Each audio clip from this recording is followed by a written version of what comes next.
ನಮಸ್ತೆ. ತುಂಬ ಈಸಿಯಾಗಿ ಮತ್ತು ಬೇಗ ಮತ್ತು ಹೆಲ್ದಿಯಾಗೂ ಇರಬೇಕು. ಈ ಥರ ಯಾವುದಾದ್ರೂ ಸಾಂಬಾರನ್ನ ನಾವು ಮಾಡಬೇಕು ಅಂತ ಅಂದ್ಕೊಂಡಾಗ ನಮಗೆ ನೆನಪಾಗೋದೇ ಪಪ್ಪು. ನೋಡೋಣ ಬನ್ನಿ ಹೇಗೆ ಮಾಡೋದು ಅಂತ. ಇದನ್ನು ಮಾಡೋದಂತೂ ತುಂಬ ಈಸಿ. ಇಲ್ಲಿ ಒಂದು ಕುಕ್ಕರ್ ತೊಗೊಂಡು ಕುಕ್ಕರಿಗೆ ತೊಳೆದಿಟ್ಕೊಂಡಿರೋಂಥ ಹೆಸರುಬೇಳೆ, ತೊಗರಿಬೇಳೆನ ಹಾಕ್ಕೊಳ್ತಾ ಇದ್ದೀನಿ. ಬೇಳೆ ಸ್ವಲ್ಪ ಜಾಸ್ತಿ ಹಾಕ್ಕೊಳ್ಬೇಕು ಪಪ್ಪುಗೆ. ಅದಾದಮೇಲೆ ಸೊಪ್ಪನ್ನು ಹಾಕ್ಕೊಳ್ತಾ ಇದ್ದೀನಿ. ಬೇಳೆ ಮತ್ತು ಸೊಪ್ಪಿನ ಜೊತೆಗೆ ಇಲ್ಲಿ ಈಗ ಈರುಳ್ಳಿ, ಬೆಳ್ಳುಳ್ಳಿ, ಕರಿಬೇವಿನ ಸೊಪ್ಪು, ಕೊತ್ತಂಬರಿ ಸೊಪ್ಪು, ಟೊಮ್ಯಾಟೊ, ಉಪ್ಪು, ಜೀರಿಗೆ, ಕೊತ್ತಂಬರಿ ಸೊಪ್ಪು, ಸ್ವಲ್ಪ ಅರಿಶಿನ ಪುಡಿ ಇಷ್ಟನ್ನು ಹಾಕ್ಕೊಳ್ಬೇಕು. ಇದು ಆದಮೇಲೆ ನಾನು ಸ್ವಲ್ಪ ಸಾಂಬಾರು ಪೌಡರ್ನು ಕೂಡ ಹಾಕ್ಕೊಳ್ತಾ ಇದ್ದೀನಿ.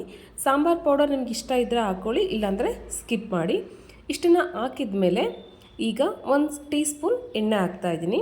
ಇದು ಹಾಕಿ ಸ್ವಲ್ಪ ನೀರನ್ನು ಹಾಕಬೇಕು. ಜಾಸ್ತಿ ಹಾಕಬಾರ್ದು, ಏಕೆಂದರೆ ಅದು ತೆಳುಗೆ ಒಂಥರ ಸಾಂಬಾರು ಥರ ಆಗುತ್ತೆ. ಇಷ್ಟನ್ನು ಹಾಕಿ ಒಂದು ಅರ್ಧ ಗ್ಲಾಸಷ್ಟು ನೀರನ್ನು ಹಾಕಿ ಕುಕ್ಕರ್ನ ಕ್ಲೋಸ್ ಮಾಡಬೇಕು. ಚೆನ್ನಾಗಿ ಒಂದು ಲೋ ಫ್ಲೇಮಲ್ಲಿಟ್ಟು 5ರಿಂದ 6 ವಿಷಲ್ ಹಾಕ್ಸ್ಕೊಳ್ಬೇಕು. ಹಾಕ್ಸ್ಕೊಂಡಾಗ ಚೆನ್ನಾಗಿ ಅದು ಬೆಂದಿರುತ್ತೆ. ಆದಮೇಲೆ ನಾವು ಏನು ಮಾಡಬೇಕು ಅಂದರೆ ವೆರಿ ಇಂಪಾರ್ಟೆಂಟ್, ಅದನ್ನು ಚೆನ್ನಾಗಿ ಸ್ಮ್ಯಾಶ್ ಮಾಡ್ಕೊಳ್ಬೇಕು. ಹಾಗೆ ಒಗ್ಗರಣೆ ಹಾಕಿಬಿಟ್ರೆ ಚೆನ್ನಾಗೋದಿಲ್ಲ.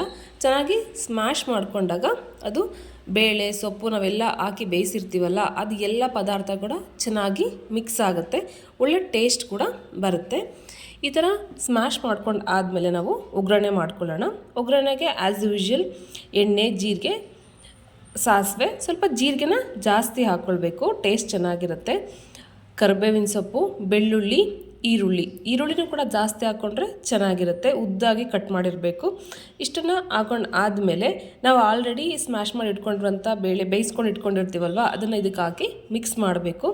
ಈ ಥರ ಮಿಕ್ಸ್ ಮಾಡಿ 1 ಮಿನಿಟ್ ಈ ಥರ 1 ಅಥವಾ 2 ಮಿನಿಟ್ಸ್ ಚೆನ್ನಾಗಿ ಲೋ ಫ್ಲೇಮಲ್ಲಿಟ್ಟು ಬೇಯಿಸ್ಕೊಂಡ್ರೆ ಪಪ್ಪು ರೆಡಿ ಆಗುತ್ತೆ. ಇದು ರೊಟ್ಟಿ ಜೊತೆ, ಚಪಾತಿ ಜೊತೆ, ಸ್ಪೆಷಲಿ ಮುದ್ದೆ ಜೊತೆ, ನನಗಂತೂ ಇದನ್ನು ಮುದ್ದೆ ಜೊತೆಲಿ ತಿನ್ನಲಿಕ್ಕೆ ತುಂಬ ಇಷ್ಟ. ತುಂಬ ಚೆನ್ನಾಗಿರುತ್ತೆ, ಹೆಲ್ದಿಯಾಗೂ ಕೂಡ ಇರುತ್ತೆ. ನೀವು ಮನೆಯಲ್ಲಿ ಒಂದ್ಸಲ ಟ್ರೈ ಮಾಡಿ ನೋಡಿ, ತುಂಬ ಚೆನ್ನಾಗಿರುತ್ತೆ. Thank you.